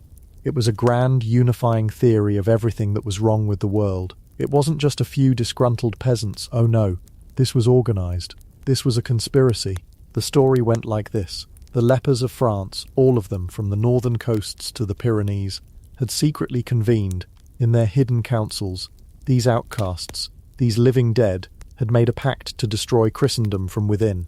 They were going to poison every well, every spring, every river in the kingdom. But they weren't acting alone. Of course not. A project of this scale required funding. It required sophisticated knowledge of poisons. It required an international network, and so the storytellers wove in another familiar villain, the Jews. The Jewish communities, the story claimed, were the financiers and the masterminds. They provided the gold, and they taught the lepers how to brew the horrific poisons. They were the ones pulling the strings. But why? Why would they do this? The story had an answer for that too. They weren't the ultimate power behind the plot either. They were merely the middlemen, the regional managers of this vast, evil enterprise. The true order, the ultimate command, came from the Muslim kings of Granada and Tunis. From beyond the sea, the great enemies of Christ had dispatched their agents and their gold to their proxies in France, the Jews, who in turn weaponized the most wretched and despised group they could find, you, the lepers. It was a cinematic universe of paranoia, a crossover event where every group that society had placed outside its circle of trust was suddenly revealed to have been working together all along in a secret league of pure evil, the untouchable, the unbeliever, and the foreign enemy, all joined in a single diabolical plot. It was, if you were a paranoid medieval peasant, a narrative that made a terrifying kind of sense. It connected all the dots of your fear. It explained why things were bad. It wasn't random chance. It wasn't poor hygiene. It wasn't an act of God. It was a coordinated attack by a coalition of the damned. And you, in your quiet leper house, listening to the murmurs of your brethren in the dark, you were now cast as a central villain in this continental drama. You were no longer just a victim of a terrible disease. You were a foot soldier in a holy war, a terrorist, a saboteur. The poison itself was described in lurid, imaginative detail. The confessions, which we'll get to, spoke of powders and potions made from a truly disgusting cocktail of ingredients. Human blood and urine were said to be the base. To this they added a trio of magical herbs, and then for the ultimate desecration, the consecrated host from a church mass, ground into a powder. The whole mixture would be sealed in a weighted bag, a sachet, so it could be secretly dropped into a well and sink to the bottom, slowly releasing its evil. The description is key. It wasn't just poison, it was a form of black magic. The inclusion of the host transformed the act from simple murder into a profound act of satanic blasphemy. It was designed to provoke not just fear, but a deep spiritual horror. It was a story perfectly engineered to strip its targets of any semblance of humanity. How could you feel pity for someone capable of such a thing? How could you see the image of God in a person who would grind up the body of Christ to murder children? The problem, of course, was that none of it was true. Not a single solitary word of it. It was a fiction, a blood libel, a grotesque fantasy born of ignorance and ancient prejudice. The logistics alone were absurd. The idea that thousands of crippled, isolated and often illiterate lepers, forbidden from travelling freely and living in guarded communities, could somehow organise a series of national conventions to coordinate a simultaneous chemical attack across the entire Kingdom of France is, to put it mildly, a stretch. It would be a challenge for a modern intelligence agency with encrypted communications and high-speed transport. For a group of people whose primary mode of long-distance communication was a passing friar, and whose travel was restricted to begging on a designated stretch of road, it was utterly impossible. But logic is a poor defense against panic. A good story, especially a scary one, doesn't need to be plausible. It just needs to be compelling. And this story was very, very compelling. The royal authorities, first at a local level and then higher up, began to take notice. The whispers became official inquiries, and official inquiries in the 14th century, when a confession was considered the queen of proofs, had a very grim and predictable methodology. They didn't look for evidence in the modern sense. They didn't test the water. They didn't analyze the stomach contents of the victims. They looked for a person to confess, and they had brutally effective ways of getting one. Imagine the scene. You are taken from your leprosarium, not with pity, not with the reluctant duty of a guard enforcing quarantine, but with hatred. You are dragged to a local dungeon, a place of damp stone and fear. You are already in constant pain from your disease. Your body is a map of suffering. And now new suffering is to be applied. The local magistrate, perhaps a man you vaguely recognized from the town market, now looks at you with a mixture of terror and revulsion. He believes, with the certainty of a zealot, that you are part of this monstrous plot. Your denials are not seen as protestations of innocence. They are seen as proof of your cunning, your hardened heart, your loyalty to your evil masters. The questioning begins. It is, from the start, not an investigation. It is a demand for confirmation. The questions are not what happened, but tell us who helped you do this. They are not, were you involved, but how did the Jews give you the poison? The story has already been written. They just need you to sign your name to it, to read your lines in their play. When you refuse because you are innocent and the story is insane, the tools are brought out. The process was what historians politely call interrogation under duress. We would call it torture. The details are not pleasant, but they are essential to understanding how a fantasy became an official, state-sanctioned fact. The rack which stretched a person's body until their joints dislocated, the strappado, where your hands were tied behind your back and you were hoisted into the air by a rope, then dropped suddenly. The application of fire to the soles of the feet, water forced down the throat until you felt you were drowning. The human body is not designed to withstand this. The spirit can be strong, but the flesh is weak, and the desire to make the pain stop is a powerful author. It will write any story you ask it to, after hours, or perhaps days of this, broken and in agony. What do? You begin to talk. You tell them what they want to hear. Yes, you say. Yes, there was a plot. You name the leader of your leper house as a co-conspirator. You name a local Jewish merchant, perhaps a man who once gave you a coin out of pity. You describe the poison, using the very words they suggested to you in their questioning. You confess to a crime you didn't commit, a crime that couldn't possibly have been committed, just to buy a few moments of peace before the end. And with that, the conspiracy became real. Your forced confession was transcribed by a clerk. It was now a legal document. It was evidence. One of the most detailed of these confessions came from a leper named Guillaume Agarsa, from the leper house of Lestang. Under torture, He laid out the entire fantastical narrative. He spoke of the great councils held by the masters of the leper houses. He named names. He claimed the Jews had seduced them with promises of money and lordship over the towns they would conquer once all the Christians were dead. He said the poison was made of a human head and a snake, cooked down until only a powder remained, a detail which sounds more like a witch's cauldron from a fairy tale than a real weapon. This confession, and others like it, extracted under identical circumstances across the region, were not treated with skepticism. They were treated as bombshell revelations. They were proof. The local authorities sent the transcripts to the king, Philip V, in Paris. Here was the moment where this localized madness could have been stopped. The king, the ultimate authority in the land, could have looked at these fantastical tales extracted through torture and dismissed them as the ravings of frightened peasants and brutal interrogators. He could have called for calm, for a real investigation. He did the opposite. Why King Philip chose to pour gasoline on the fire is a matter of some historical debate. It's possible he genuinely believed it. He was a pious man living in a credulous age, and the story, with its blend of all the usual enemies of the faith, would have fit neatly into his worldview. But there is another, more cynical, and far more likely explanation: money.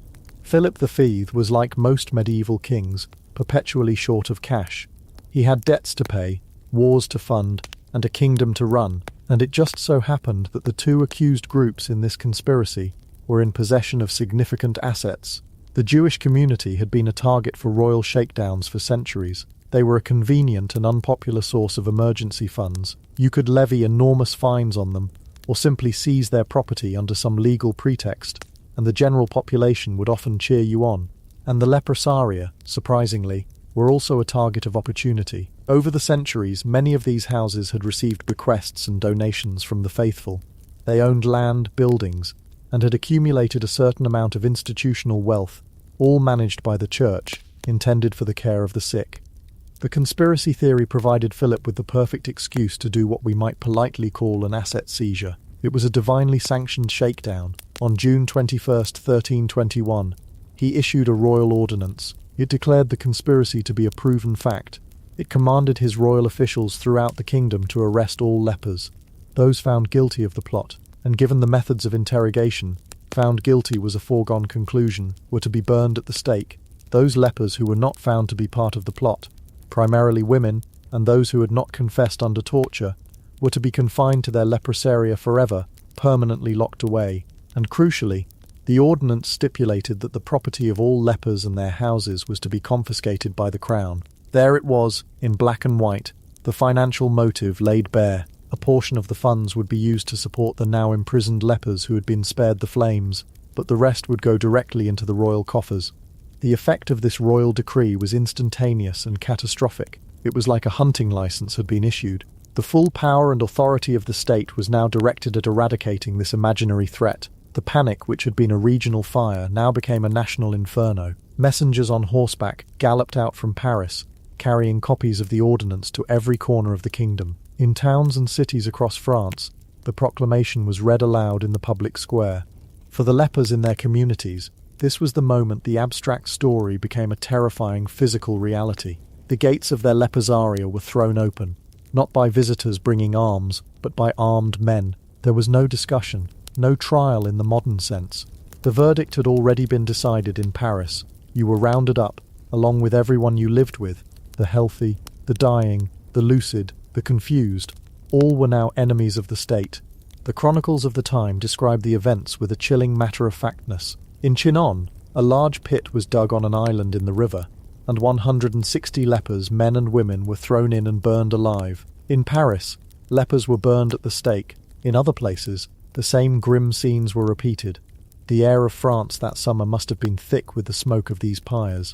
The same villagers who might have left a loaf of bread at the leper house gate a year earlier were now piling the firewood, their pity having curdled into a murderous, righteous rage. They were, in their own minds, cleansing their land. They were protecting their children, their water, their souls. They were fighting a war against a secret army of monsters. And what of the other conspirators? The Jewish communities suffered terribly as well. Accused of being the masterminds, they were arrested, fined ruinous amounts, and in many cases expelled or executed. The link between the two groups, forged in the paranoid imagination of the mob, now damned them both together. By the end of the year, the Great Leper Scare had largely burned itself out, mostly for a lack of victims left to persecute. But the damage was done, and it was permanent. The leprosaria, those places of refuge, had been violated. Their wealth was gone, seized by the king. Their residents were either dead or living under a new, much harsher form of imprisonment. The edicts of 1321 essentially criminalized the state of being a leper. But the most lasting damage was not to the property or even to the bodies of the victims. It was to the idea of the leper itself. Before 1321, the leper was an object of a complex mixture of pity, fear, and religious reverence. They were unclean, yes, but they were also seen as suffering purgatory on earth, as special souls being tested by God. They were to be cared for, prayed for, kept separate but supported. After 1321, that complexity was burned away, leaving behind something much simpler and much more toxic. The leper was now, in the popular imagination, a malevolent figure, a potential poisoner, a conspirator, an enemy of the faith, who might be secretly in league with the forces of darkness. The clapper and the bell were no longer just a warning of ritual impurity. They now carried a new overtone, a sound that signaled not just sickness, but potential treason. The fear was no longer just of contagion. It was a fear of intentional wicked harm. So if you were a leper who survived that terrible year, you woke up in a new world, a world that was infinitely more hostile than the one that had come before. You were still sick, still an outcast. But now, when people saw you, they didn't just see a tragedy. They saw a threat. They saw a monster from a story that had been written in the torture chamber, signed in the king's name, and proclaimed in every town square.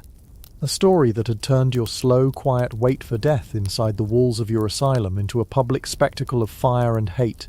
The iron tongue of the bell still woke you in the morning, but now it tolled for a world that had not only cast you out, but had tried to cast you into the very flames of hell itself, and you had to find a way to keep living, breathing, and waiting in the ashes. Chapter 6. The Inner World. Faith, Suffering, and the Leper's Identity. And so, in those ashes, where else could you turn but inward? The world outside had made its judgment. It had built walls of stone, and then walls of fire and fear. The verdict was in. But inside the quiet confines of your own mind, behind your own eyes, another trial was perpetually in session. A trial with only one judge, one jury, and one defendant, you. And the central question was not, am I guilty of poisoning the wells, but a far older, deeper, and more terrifying question, why me? For us today, it's a question we ask the universe, a rhetorical cry into the void. For you in the medieval world, the question had an address. It was directed squarely at God, and the silence that followed was not empty. It was filled with the booming voice of the church, which had a ready-made, multi-part answer for your consideration. The primary explanation, the one taught from every pulpit and illuminated in every manuscript, was politely straightforward.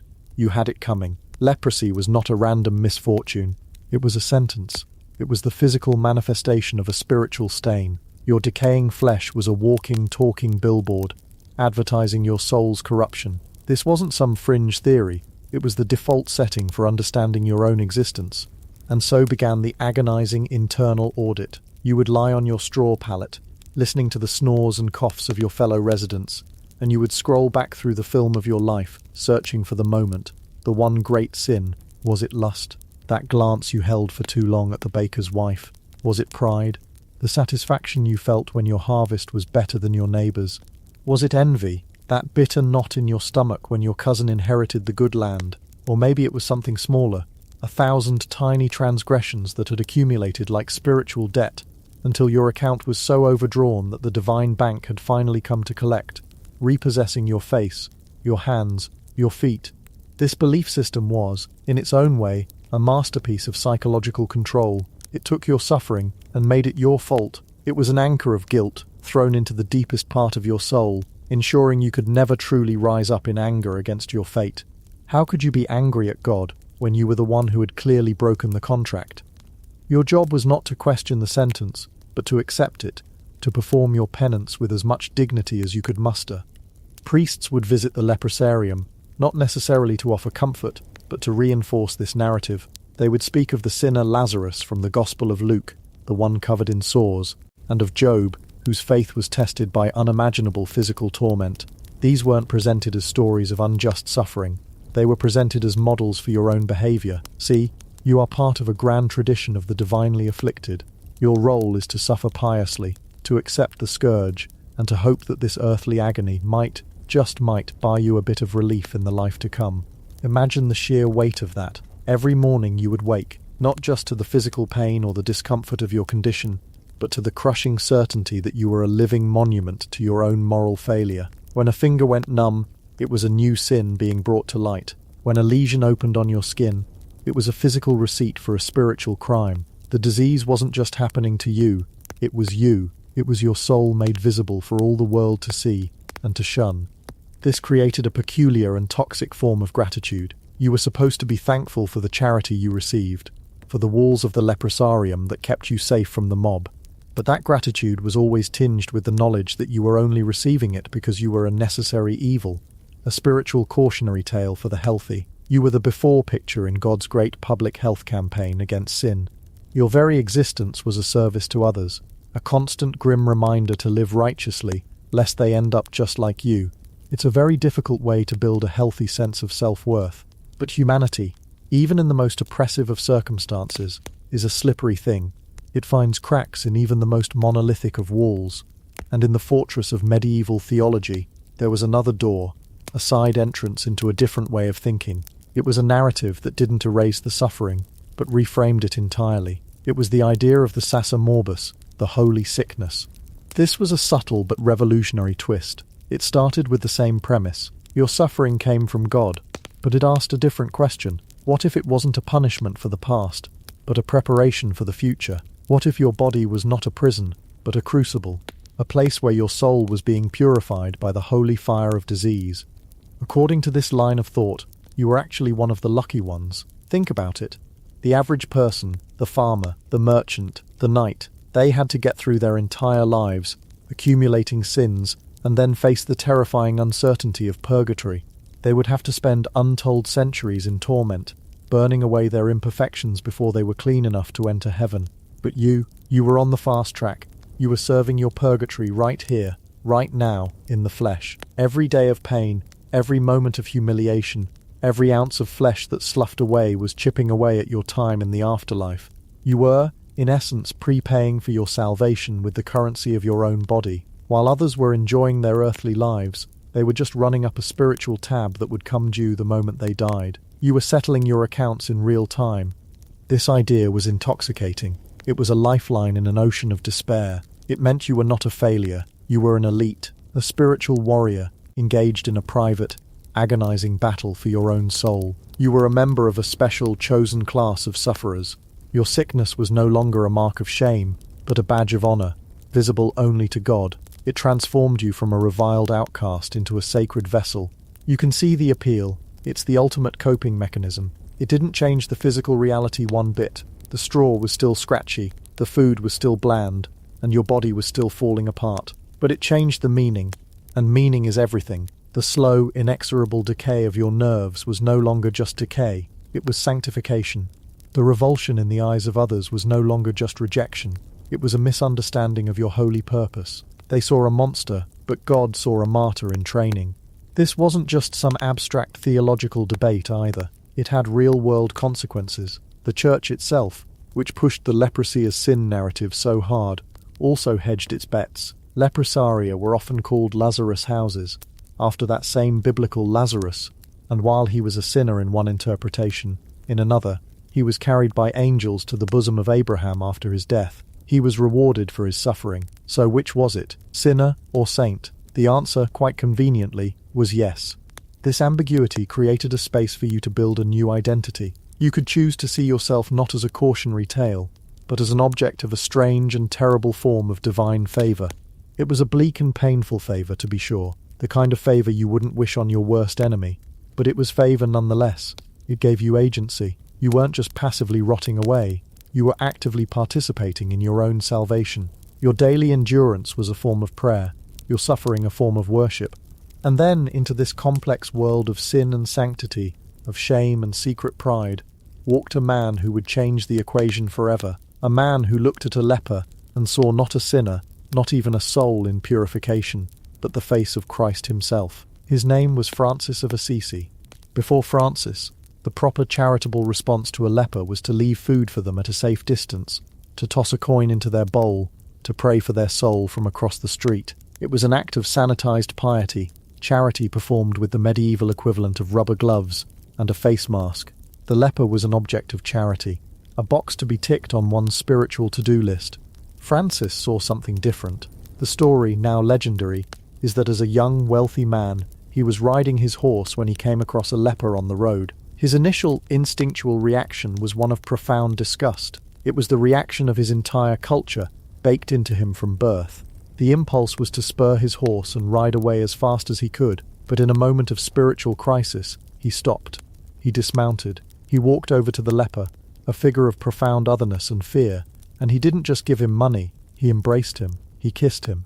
It's almost impossible for us to understand how radical, how earth-shatteringly bizarre this act was in the 13th century. It was a complete and total violation of every social, religious and medical rule. It was an act of beautiful, holy madness. Francis would later write that the thing that had once been so bitter to him, the sight of a leper, had been turned into a sweetness of soul and body. The news of this act, and others like it, spread. Francis and his followers would go and live in leper colonies, tending to the sick, cleaning their sores, treating them not as objects of charity, but as brothers and sisters, as equals, more than equals, in fact. For Francis, the leper, in their profound suffering and total rejection by the world, was the most perfect imitation of the crucified Christ on earth. To serve the leper was to serve Jesus directly. Now imagine you are inside your leprosarium. You've been living in this strange limbo, oscillating between believing you're a wretched sinner and hoping you're a secret saint. And then you hear these stories, or perhaps one day one of these strange barefoot friars walks into your community, not with a look of pity or fear, but with a look of reverence. He sits with you, he asks your name, he listens to your story, he touches your bandaged hand without flinching. What does that do to your inner world? It validates the most hopeful, most fragile narrative you have. It confirms the idea of the Sassa Morbus in the most powerful way imaginable. Here is a holy man, a man everyone respects, and he is not treating you like a pariah. He is treating you like royalty. He is treating you like a living relic. This created the powerful counter-narrative of the holy leper. Kings and queens would visit leprosaria and wash the feet of the residents, imitating Christ washing the feet of the apostles. It became a recognized, if extreme, form of piety for the powerful to humble themselves before the most humbled people in society. Of course, this was often a public performance, a piece of political theatre designed to show off the ruler's humility. After they left, you were still a leper, and your feet were still sore. But even a performance can change the way you see yourself. For that one day, you were not just a patient or a prisoner. You were a stand-in for Christ. The King was kneeling before you. It was a taste of the divine status that the holy sickness narrative promised you would have in the next life. For a fleeting moment, you got to experience it in this one. This idea trickled down into the culture. In some places, it was believed that the prayers of a leper were especially powerful, because God listened more closely to those who were suffering so intensely. People might come to the gates of the leprosarium and ask you to pray for them, leaving a small gift of food or money in return. It was a bizarre reversal of the usual power dynamic. The healthy and the powerful, for a moment, needed something from you, the sick and the powerless. They needed your direct line to God, a line they believed was kept open by the sheer static of your pain. So now your inner world has become a very complicated place. You are simultaneously the lowest of the low, an object of fear and disgust, and potentially the highest of the high, a friend of God. You are both a sinner, doing penance, and a saint, earning your halo. You are a medical case, a social problem, and a theological paradox. And every day, you had to navigate these conflicting identities. Some days, the crushing weight of the sinner narrative would be too much to bear. You would look at your reflection in a pail of water and see only corruption, only evidence of your failure. You would feel the despair creep in, that cold, familiar ghost that lived in the corners of every leprosarium, the ghost that whispered that none of it mattered, that you were just rotting away, and that God had long since forgotten your name. On other days, though, the saint narrative would win. You would feel a strange sense of purpose. You would endure a bout of pain not with a curse but with a quiet prayer, believing it was polishing your soul to a brilliant shine. You might look at the healthy people outside your walls with a kind of pity. They were so caught up in their temporary, fleeting lives, while you were engaged in a matter of eternal significance. They were playing for pocket change. You were playing for the kingdom of heaven. It was a grim and lonely game, but the stakes couldn't be higher. But beneath all of this, beneath the complex layers of theology and the wild swings between despair and ecstasy, there was something else, something simpler and perhaps more resilient. It was the stubborn, quiet, and often overlooked insistence on just being a person.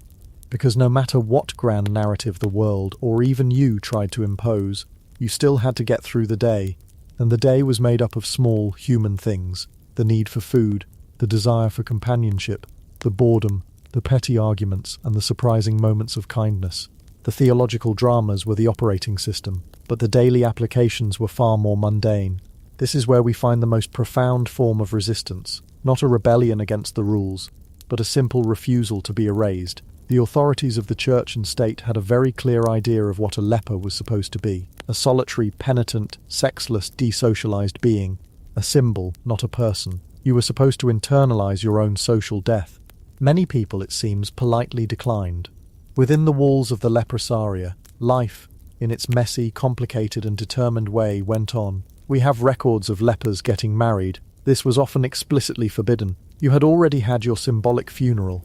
You were dead to the world, and you certainly weren't supposed to be bringing children into it. The fear was of passing on the disease, or simply of creating more mouths for the institution to feed. And yet people fell in love. They formed partnerships. They sought solace and companionship in each other, building new families from the ashes of their old ones. It was a quiet, domestic rebellion against the idea that they were no longer fully human. They also worked. Many leprosaria were not just hospitals. They were self-contained agricultural communities. The residents who were able-bodied enough were expected to tend gardens, raise livestock, and contribute to the community's upkeep. This wasn't just about economics, it was about dignity. The ability to work, to create something, to provide for yourself and others, is fundamental to a sense of self-worth. In a world that had written you off as a useless burden, tending a small patch of vegetables was a radical act. It was proof that you could still make things grow, even as your own body withered. It was a small but vital way of saying, I am still here, I am still useful.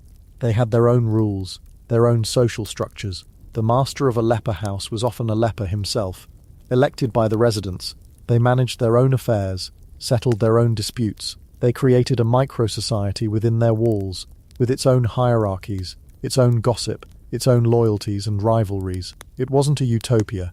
It was likely as full of petty drama and conflict as any small village. But that's the point. It was a village. It was a community of people, not a warehouse of symptoms. And they held on to their past. We have wills and testaments from medieval lepers. They had property, however small, to pass on. A cloak, a cooking pot, a few coins. And in these documents you see the threads connecting them back to the world that had cast them out. They leave items to a child they haven't seen in years. They ask for prayers to be said in their home parish. They remember who they were before the disease came. They were John the baker, not just John the leper. They were Marie, a weaver and a mother, not just a nameless resident of the St. Giles Lazar house. This struggle to maintain an identity beyond the disease was perhaps the most important battle of all. The sinner and saint narratives were both in their own way attempts to erase the individual. One turned you into a cautionary tale, the other into a religious icon. Both roles were all-consuming, but the act of remembering your mother's recipe for soup, or telling a story about your life as a fisherman, or humming a tune you learned at a festival long ago, these were acts of personal preservation. They were a refusal to let the leprosy, or the theology surrounding it, be the final word on who you were. So the inner world of the leper was not one thing, but many. It was a landscape of deep craters of guilt and soaring mountains of spiritual hope. It was a place of profound loneliness and surprising community. It was a constant negotiation between the identity the world gave you and the one you struggled to keep for yourself. Imagine the mental dexterity required. In a single day, you might feel the shame of your condition as you see a visitor recoil from you. An hour later, you might feel a surge of holy pride as you contemplate your special relationship with God. Later still, you might be furious with the resident who stole your share of the bread. And that evening, you might sit with a friend, sharing a quiet moment of camaraderie, feeling neither like a sinner nor a saint, but simply like a person, finding a small moment of peace in a life that was rarely peaceful. The world had built a wall to keep you out, but inside that wall, you had to build a world of your own, a world of meaning, of faith, of memory, and of stubborn, resilient, everyday humanity. It was a world invisible to the people outside, a world constructed not of wattle and daub, but of the very essence of the human spirit, which insists on living and on finding a reason to live, even in the deepest of the ashes. Chapter 7. The Long Decline. The fading of a plague and its enduring shadow. And yet, even a world built of the human spirit cannot last forever, because the world outside the wall, the world of the living and the healthy, is always changing, and sometimes the most profound changes come not from a shift in human hearts, but from the arrival of a new and even more terrifying monster. A funny thing happened towards the end of the Middle Ages. Slowly, almost imperceptibly at first, the leper houses began to have empty beds. The waiting lists, which had once been a grim roll call of the damned, grew shorter. The officials tasked with identifying and separating the afflicted found themselves with less to do. Across Europe, a great and terrible tide, which had been at its flood for 3 centuries, finally began to recede. Leprosy, the defining disease of an age, the ultimate symbol of divine punishment and social exclusion, began to fade. It's one of the quietest and most profound mysteries in the history of disease. There was no cure, no great medical breakthrough, no coordinated public health campaign that we would recognize today. It simply lessened, like a great fire that, having consumed most of its fuel, begins to starve, sinking back into embers, and then finally into a cold and lingering smoke. And the great question, the one that historians and epidemiologists still debate in the quiet halls of academia, is why? What could possibly have caused such a profound, continent-wide decline of a disease so deeply entrenched in the very fabric of society? The truth is, there probably isn't a single neat answer. It wasn't a silver bullet. It was more likely a confluence of factors, a slow, grinding collision of biology and history, a perfect storm of invisible forces that created an environment that was, for the first time in centuries, hostile to the slow-moving bacterium that had caused so much suffering. But of all the theories, the most dramatic, the most potent, and the most grimly compelling involves the arrival of that other rider of the apocalypse. It involves a new plague, a whirlwind of death so fast, so absolute, and so terrifying that it made the slow, creeping horror of leprosy look almost gentle by comparison. I'm talking, of course, about the Black Death. Imagine you've spent your life terrified of wolves. You've built fences, you've set traps, you've barred your doors at night. The wolf is the great enemy, the focus of all your fear. Then one day, a dragon lands on your village and burns half of it to the ground in an afternoon. Suddenly, the wolf doesn't seem like such a big deal anymore. That was the Black Death. It swept into Europe in the mid-14th century, a biological hurricane of breathtaking efficiency, where leprosy was a slow-motion tragedy, a story that unfolded over decades in a single person's body. The plague was a lightning strike. You could be healthy at breakfast and dead by dinner. It didn't negotiate. It didn't give you time to prepare, to be cast out, to find a place in a leprosarium. It simply erased you. And it erased people with a terrifying lack of prejudice. It took the rich and the poor, the pious and the sinner, the old and the young, the carefully constructed social rules of separation, the theological justifications for who suffered and why. All of that was rendered instantly meaningless by a microscopic organism that couldn't read and didn't care about your station in life. For the leper, living in their isolated community, the arrival of the plague must have been a uniquely strange and terrifying event. They were already living in a world defined by disease and mortality. But this was different. This new death was a visitor that didn't respect the walls of the leprosarium. It slipped through the gates, carried on the fleas of the rats that scuttled through every corner of the medieval world, healthy or sick. And here we come to the first, and perhaps the cruelest, theory for why leprosy began to decline. It's a theory of brutal, unthinking biological housekeeping. The bacterium that causes leprosy, Mycobacterium leprae, is a master of chronic infection. It works by suppressing the host's immune system, allowing it to survive for years, even decades. It doesn't want to kill you quickly. It wants to build a long-term home. This means that a person suffering from advanced leprosy often has a severely compromised immune system. They are, in the cold language of medicine, immunologically vulnerable, and when a hyper-virulent, aggressive killer like Yersinia pestis, the plague bacterium, sweeps through a population, who does it find to be the easiest targets? The ones whose defenses are already down. It's a grim calculus. It's possible that the Black Death, in its indiscriminate fury, was actually quite discriminate. It may have torn through the leper houses of Europe with a particular vengeance, wiping out a huge percentage of the existing leprous population in just a few short years. They were, in a sense, the low-hanging fruit for this new, more ambitious predator. History, in its most callous and efficient mode, may have simply replaced one disease with another, and the new one did the old one's work, but faster. It sounds horrible, and it was, but it's a plausible biological mechanism. The plague acted as a brutal selective filter, removing a vast number of leprosy's hosts from the world. But there's a second layer to the Black Death theory, one that's less about the direct killing of the already sick, and more about how it changed the survivors. Imagine the sheer scale of the mortality. In some parts of Europe, a third to a half of the entire population died. It's a number so large, our modern minds can't really grasp it. It's a world-altering, species-level event. Those who survived this cataclysm were, by definition, the lucky ones. Or perhaps the genetically resilient ones. It's possible that the survivors of the Black Death, the men and women who would go on to rebuild the world, carried immune systems that were, for one reason or another, more robust, more aggressive, more capable of fighting off a major bacterial invader. Think of it as a continent-wide stress test for the human immune system. The plague was the final exam, and only those who passed got to have children, and it's conceivable that the generations born after the plague had on average a stronger baseline immunity. An immune system that had been pressure-tested by the plague might have been more adept at fighting off other bacterial invaders, including the much slower, more subtle Mycobacterium leprae. So, as new generations grew up, fewer people who were exposed to leprosy might have actually developed the full-blown disease. Their bodies were simply better at clearing the infection before it could ever take hold. It's a vast, unintentional, and utterly horrific form of natural selection.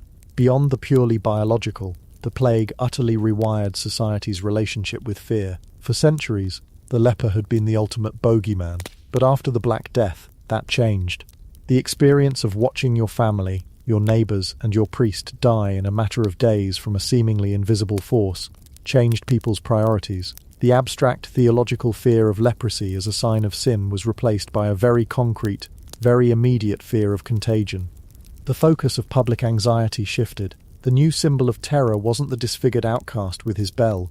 It was the healthy-looking person who might be carrying the plague, the ship in the harbour, the bale of cloth from a distant city. The mechanisms of social control that had been perfected on the leper, quarantine, isolation, the fear of the sick, were now scaled up and applied to everyone. When entire cities were being walled up, the isolation of a few lepers seemed almost quaint. Leprosy hadn't vanished, but it had been demoted. It was no longer the headline act in the theatre of human misery. A new star was on the stage, and its performance was so spectacular, so drenched in death, that the old monster was all but forgotten in the wings. But the Black Death isn't the whole story. It was a dramatic interruption, a violent punctuation mark in the long sentence of medieval history. But other, slower forces were at work, and one of the most intriguing theories has to do with another disease, a shadowy cousin to leprosy, that was also on the rise. This disease was tuberculosis. To understand this, we have to look at the bacteria themselves. Leprosy is caused by Mycobacterium leprae. Tuberculosis is caused by Mycobacterium tuberculosis. They are members of the same bacterial family. You could think of them as two different models of car made by the same manufacturer. They look different. They operate in different ways. One attacks the skin and nerves, the other primarily the lungs. But underneath the hood, they share a great deal of similar engineering. This similarity is key. It's the basis for a fascinating concept known as cross-immunity. The idea is that exposure to one pathogen can grant you a degree of protection against a related one. Your immune system, in essence, learns to recognize the family features. After fighting off the cousin from the countryside, it's better prepared when the more dangerous cousin from the city shows up. The most famous example of this is cowpox and smallpox. Edward Jenner famously observed that milkmaids who contracted the mild disease cowpox seemed to be immune to the devastating killer, smallpox. Their bodies had learnt to recognize the enemy in its gentler form, and were primed and ready to destroy its more lethal relative. A similar dynamic may have played out between tuberculosis and leprosy. As the Middle Ages wore on, Europe was changing. Towns were growing into cities. People were living in more crowded, less ventilated conditions. These are the absolute perfect conditions for an airborne respiratory disease like tuberculosis to thrive. While leprosy spread slowly, through prolonged close contact, TB could spread with a cough. So as Europe became more urbanized, more and more people were being exposed to tuberculosis at some point in their lives. For many, it would have been a mild, low-level infection they might not have even noticed. But it was enough to train their immune systems. Their bodies produced antibodies and T cells that were on the lookout for the telltale signs of a mycobacterial invader. And then, when those same people were later exposed to Mycobacterium leprae, their immune systems, already educated by the fight against TB, may have been able to recognize and neutralize the threat far more effectively. The leprosy bacterium, trying to sneak in the door, was suddenly met by a security force that had already seen its mugshot.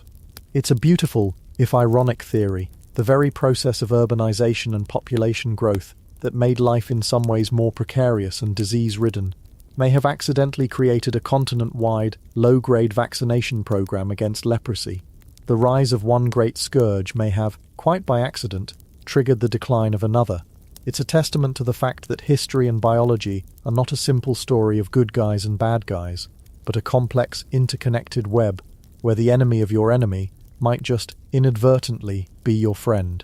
And of course there are the simpler, more gradual factors. Over centuries, things did, on the whole, get slightly better for many people. Diets slowly improved after the population crash of the Black Death, as more land became available per person. Slight improvements in agriculture and trade meant, for some, a more reliable source of vitamins and nutrients. A better-fed population is a population with a more resilient immune system. It's not a dramatic explanation, but these slow, grinding improvements in the baseline of human existence likely played a role.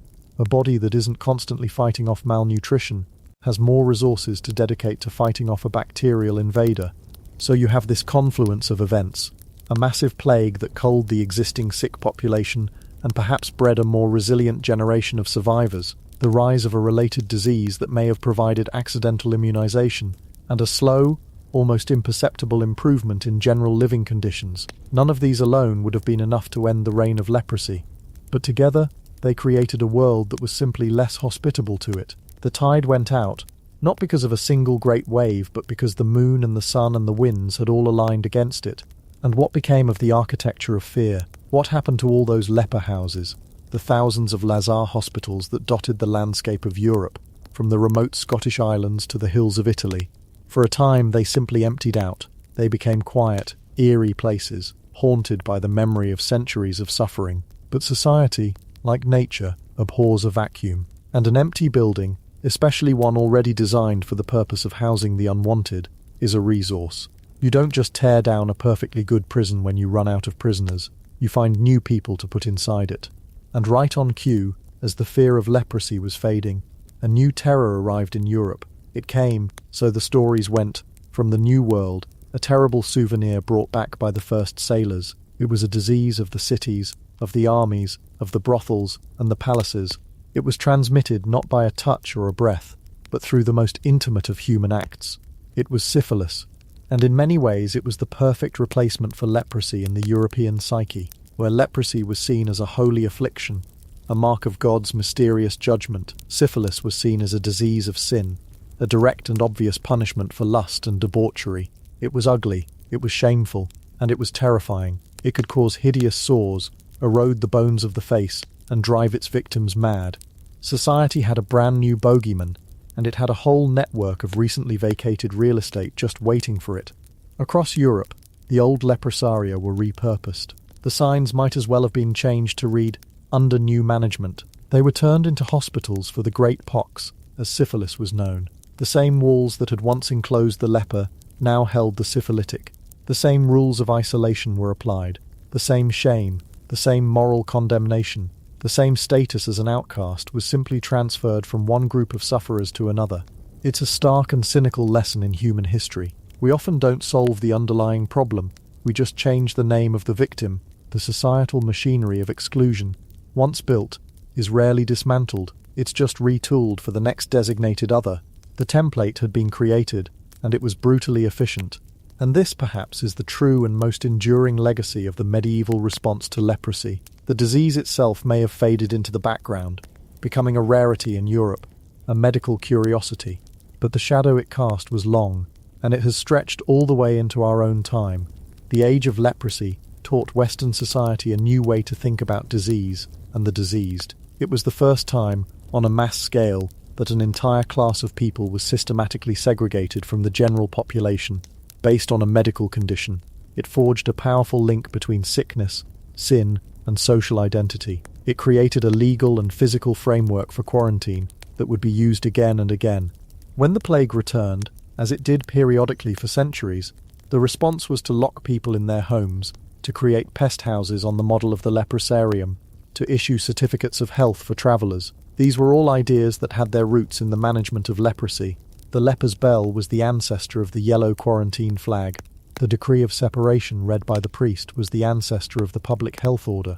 Centuries later, when tuberculosis ran rampant through the crowded cities of the Industrial Revolution, the response was to build sanatoriums, isolated institutions, often in the mountains or by the sea, where the sick could be sent away, both for their own health and to protect the public. These were, in essence, just cleaner, more medicalized versions of the leprosarium. The core idea was the same: removal and isolation. And even in the late 20th century, in living memory for many of us, the echoes of that medieval fear could be heard. When the AIDS crisis first emerged, look at the language that was used. It was spoken of as a plague. Its victims were stigmatized, blamed for their lifestyle, treated as modern-day lepers. There were calls for them to be tattooed, to be quarantined, to be registered. These were not new ideas. They were old, dark fears bubbling up from the collective subconscious, fears that had been encoded into our culture 700 years earlier in the response to a different, slower-moving disease. The story of leprosy's decline is not, then, a simple story of victory. It's a story of replacement. One fear was replaced by another. One set of victims was replaced by another. And the methods of control, of exclusion, of drawing a line between us and them, were not discarded. They were sharpened. They were refined. They were kept in the societal toolbox, ready to be used whenever a new threat emerged that triggered that ancient primal fear of the unclean. The world outside the walls of the leprosarium had changed. The dragon of the Black Death had come and gone, leaving a scarred and emptier landscape. The sneaky cousin of tuberculosis was on the rise, waging a quiet war in the lungs of city dwellers, and a new shameful disease had arrived to occupy the old houses of fear. And the leper simply walked off the stage of history, not because they were cured, but because their role had been written out of the play. They became ghosts, their bells falling silent one by one. The great tide receded, leaving behind empty buildings and a social blueprint for how to treat the sick, the feared, and the marginalized. A blueprint that we, in our modern scientific world, have perhaps not entirely erased. And so we leave this long and difficult story here, in the quiet, emptying halls of a forgotten leper house. The beds are cold, the chapel is silent, the world outside has moved on, consumed with new plagues and new panics. But the memory of what was built here, the walls, the rules, the fear, the resilience, lingers. It's a faint, ghostly echo, the sound of a small, sad bell, which, if you listen very carefully, you can sometimes still hear, ringing softly across the centuries.